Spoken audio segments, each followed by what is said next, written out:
Hello, my name is Father Gregory Pine, and I'm a Dominican friar of the province of St. Joseph, and this is Pints with Aquinas. Recently, Matt posted in the community section of his YouTube page just a little question along the lines of, what would you like to hear Father Gregory say in future short videos? And quite a few people responded to the effect of, hey, share something about your own life of faith, or kind of like share how you've come to grow in the faith, or how you've come to express your faith, things along those lines. So I thought that we could gather some of those questions into one, and I might just talk a little bit about my experience of the life of faith, life in the Catholic Church, life in communion with God, please God, and then identify some ways in which that will translate, or that could translate, to your own experience. So in this, I'm going to talk a little bit about my family, talk a little bit about my formation, talk a little bit about my friends, as we unpack what it means to grow in faith. So here we go.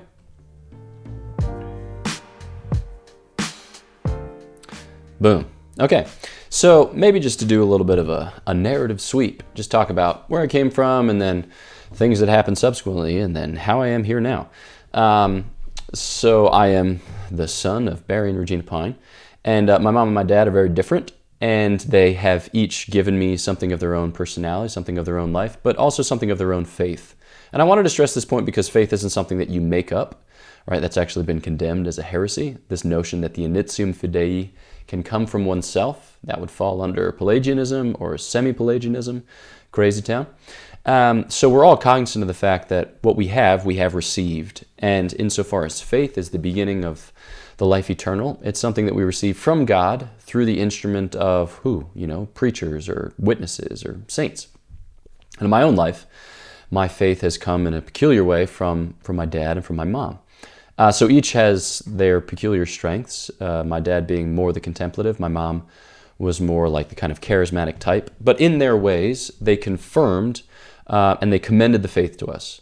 So in their living of the faith, it wasn't just something that one did out of duty. It wasn't something that one did as a dry exercise in futility. It was something that genuinely animated them, something that gave them, what would one say, like life, meaning, purpose. It was something that very evidently, very obviously meant a lot. One of the ways, I think probably the most significant way that our family's life was marked by the faith was how that played out in mission. So my parents took us kids to Medjugorje in 1991, so I was 3 at the time. And my dad sold our house, used some of that, kind of money, as it were. I don't know how money can be as it were. I should speak more clearly. Here we go. He used the money that he got from selling the house to bring our family to Medjugorje, and we rented houses for the next many years. But in the course of that, they felt drawn to the message that Our Lady was explaining to the children of Medjugorje at the time, and continues to explain at present. So to be clear, you don't have to believe in Medjugorje, right? So private revelation, but also it's the type of private revelation that hasn't been approved by the Church in any official capacity. There was an investigation of the first few days that was said that there was nothing contrary to faith there, and that it was likely of a supernatural nature, but yeah, you don't have to believe it. But from my own experience, my own family's experience, super important, because on the basis of that, my parents opened up a little Catholic bookshop, and then they began to lead pilgrimages to Medjugorje, maybe like 2 or 3 times a year, depending, beginning in 1996. And so they would invite friends, family, people from the area and beyond, and take groups of anywhere between, 10 and 60 to Medjugorje. So as to, facilitate those persons' encounters with the Lord and the deepening of their faith. And it was huge, it just had a huge effect on the parish. It had a huge effect on ecclesial life in southeastern Pennsylvania, and certainly on our family, because we kids, we grew up in that. Like I got off the bus and I went to the store at the end of the day, and I started working at the store by babysitting my little brother, and then by doing accounts receivable, and then by being a proprietor. Insofar as I stood at the desk and I prayed that people wouldn't come into the store so that way I could read all of the books on the shelves of the store, which is a really successful business model. So you'll probably understand why the store closed about maybe 3 or 4 years ago.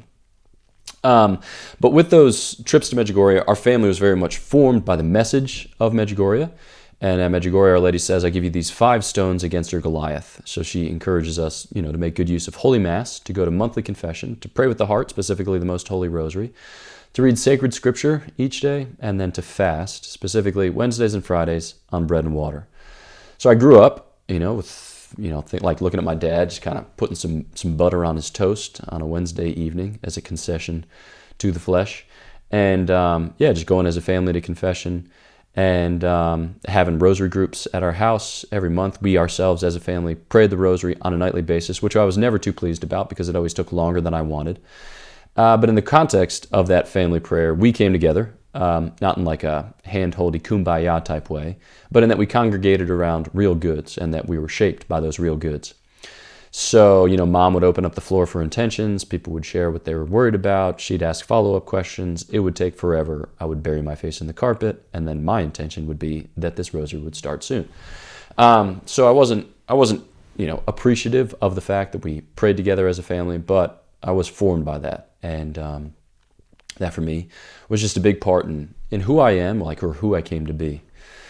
And so my family always marked my experience of life. But as we're talking about family, we're already beginning to talk about formation, because family is, it's the cradle of formation. It's the initial formation of any human person. But that formation kind of spilled over into my experience of college and then my entry into and life within the Order of Preachers. So because of the bookstore, my parents bought books from authors who taught at Franciscan University of Steubenville, and they were impressed by those authors. You can think about Scott Hahn especially.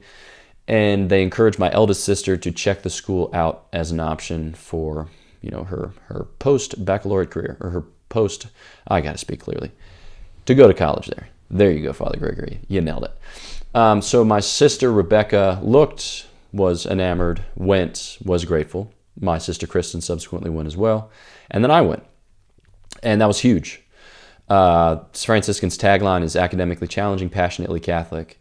And I think I profited most from the missionary spirit of that school. The fact that Franciscan exists in a big way to form missionary disciples, even if not describing in those terms. To be in touch with the Lord, with His gifts, with the Holy Spirit as He moves in our midst. And that was a source for me of many, many signal graces. So it was a place where I started going to daily Mass, started praying on a regular basis. I'd begun in high school, to maybe pray 15 minutes before I collapsed, tired in my bed, and prepared to awake the next morning to lather, rinse, repeat. But it was really in college that this notion of hey, maybe I should pray a daily holy hour. Here I can start to pray the Liturgy of the Hours with the men in the priestly discernment program, and yada, yada, nuts and such. So it was a place where I really grew in my life of prayer, my life of sacrament, and in my academic study of the faith. Because I knew a couple things about the faith, but I didn't really know how they all fit together. And it was at Steubenville that I first encountered the witness of St. Thomas Aquinas. I studied philosophy and theology. I was enrolled in the Humanities and Catholic Culture program, which was awesome and great. Kudos to Professor James Gaston, who just retired, who was a source of, many blessings in my life. But it was a place where I began to have the impression that, okay, you as a human person are kind of rough around the edges, kind of raw, and it takes refining. And you need to put yourself in a situation where you are going to be refined, where you're going to be grown, emboldened, encouraged, and sent. And Franciscan was certainly a place where that was true for me. It was funny, when I applied to Steubenville, I made up my mind to apply to Steubenville my sophomore year of high school. But when I got around to filling out the application my senior year, I didn't want to be a priest at all, let's be honest. So I was applying for physics and engineering. And I filled out my whole application. The only thing that I was lacking was the 500-word essay saying why you're a swell fella. So I had saved my application online. I went and I wrote that up or scratched that out, and then I went to attach it and submit. But when I submitted, it said fields 17 and 18 are not populated. I went and I looked. Those two fields were my majors. So I tried to search out physics and engineering once more so as to select them appropriately. And those majors were no longer in the scroll down boxes. So I called the school and they're like, yeah, we cut both of those programs. And I was just like, you've got to be kidding me. So I remember my mom coming home from whatever at one point, and I was sitting at the kitchen table, kind of woebegone and bewildered and bemused. And I threw up my hands and I was just like, forget it. I'll just study philosophy and theology and become a priest. I was joking. So I ended up, going to Steubenville, studying philosophy and theology, and becoming a priest. So, yeah, it was great. And I think, maybe to say one more word about the Humanities and Catholic Culture program. By the end of high school, I just didn't really like my humanities classes too terribly much. I was kind of burned out on English and even on social studies, as we referred to it back in the day. So I just doubled up on math and science and just got myself out of that situation. But once I came back to Steubenville, or when I went to Steubenville, I found a greater delight in those courses because I had just a better sense of where the truth was, namely in our Lord Jesus Christ, in what he reveals, but also in the way in which he makes, he opens to us the book of nature by the exercise of the light of our minds. And the coherence of the education that I received there was awesome. It was radiant. It was luminous. And it gave me a kind of increased hope. Well, it gave me an increased faith, hope, and love of reality, because I felt like it wasn't just a matter of contested opinions. It was a matter of gaining access to what is. So it was like, for me, a source of metaphysical sobriety. So that was a real formation. But that formation only increased. It only intensified when I entered the order of preachers. And the novitiate is the first year, and then subsequently you study a couple of years of philosophy, several years of theology. First year being in Cincinnati, Ohio for the province of St. Joseph. Subsequent years at the Dominican House of Studies in Washington, D.C. And rather than just recount to you like the various things that happened, I will simply say that in religious life, I discovered a form of life, so a form of vitae. So whereas, in the world, I was often exercising great effort to try to hold together my Christian life, in religious life, I found that I could just step into it. I could just kind of, put on the mantle of the form of life and then wear it about, and that it suited me and that it made saints, so I could trust that. So rather than making of my Christian life a personal project or falling into the temptation to make of my Christian life a personal project, I stepped into the fact that the Christian life is something that we receive, that God gives. And the Dominican charism gives a particular shape to that life in such a way that contemplative hearts of a studious and prayerful sort can come to the knowledge and love of God and then give testimony to what they have seen, to what they have heard, to what they have tasted, in a way that draws others into that relationship. And that's what I found in the order. So my novice master, Father James Sullivan, was awesome. He was super sedulous, super present in correcting excesses and defects of our human formation and encouraging us in our spiritual lives. And then philosophy and theology at the House of Studies. I just drank from that crystalline font of Thomistic wisdom on the reg. And I just fell in love with St. Thomas, his vision, the way in which he gives access to reality through the way in which he mediates the sacred scriptures and the church's tradition, not so much as a closed system, but rather as a genuine entry into all of reality by, certain most perfect principles and most excellent arguments. And so, that for me was huge. So then to say a final word then about friendship.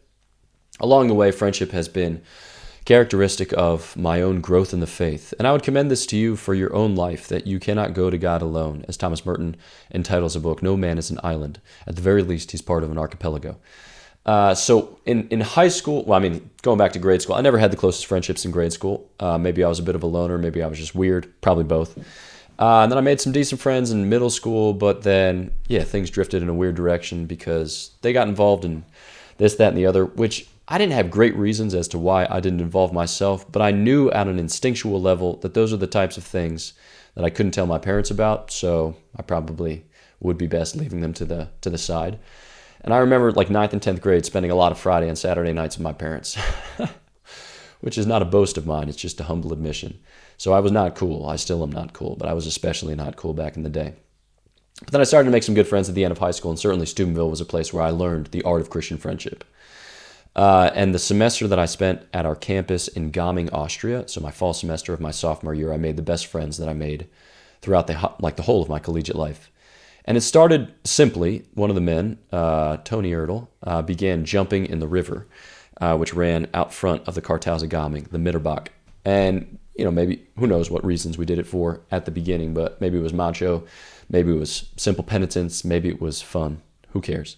But a bunch of us just started jumping in the river every morning, and from that grew friendships, relationships, which have carried us on to the present. And I think what I loved about it most was that I felt I'd had the distinct experience that I can entrust myself to these men, and that in the context of our conversations and our common pursuits, we would come to a deeper knowledge and love of God, and that they would reveal things of God that I could not gain access to otherwise. They would call things forth from me, which I would not be able to conjure otherwise, and that was decidedly good. So those friendships continued to grow, and certainly when I entered the order, I made some of my best friends. Because, in the order, we talk a lot about fraternal correction as a fruit of charity, as a fruit of love. So if you see your brother engaged in a thing which tends to his destruction, you check him on it. You convince him, I'm doing this because I love you, I think this matters, but I think you're capable of changing it. And so we'll focus on that at times. But I've found that in the life of the order, I have been most often rebuked and chastened by the good example of the men with whom I live, who make me want to live a life that's more generous, that's more kind, that's more sensitive, that's more responsive, that's more gracious, all the above. And so I've certainly, I've hugely benefited from the testimony, from the virtue of those with whom I've been assigned, those with whom I came up in formation, those with whom I'm at present engaged in apostolic works. So I think about like the Thomistic Institute is, it's the fruit of friendship. Father Thomas Joseph White and Father Dominic Legge made an excellent thing because they were able to do it in the context of a relationship which had God in mind and which pursued that end. And I became involved in that and certainly benefited from that. And then Godsplaining, the podcast to which I contribute at present with 4 of the Dominican friars, it's the fruit of friendship. It's just 4 classmates. We jokingly say that, that lunch at the Dominican House of Studies is a 3-credit course.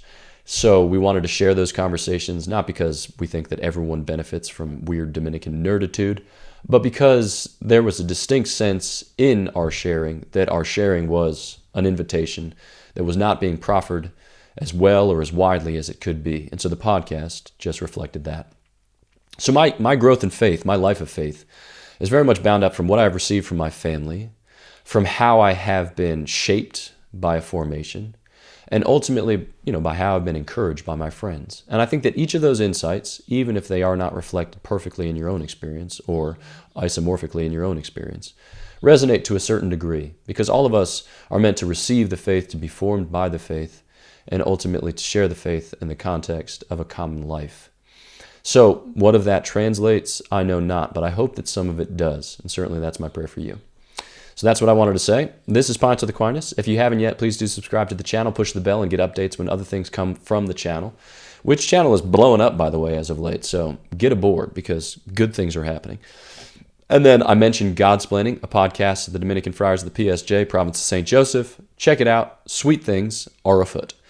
And then last and last, well, I guess it's last and it is least, I wrote a book. It's called Prudence, Choose Confidently, Live Boldly, in which book I touch on some of these themes here and there with the idea of, helping you to grow in your own life of faith.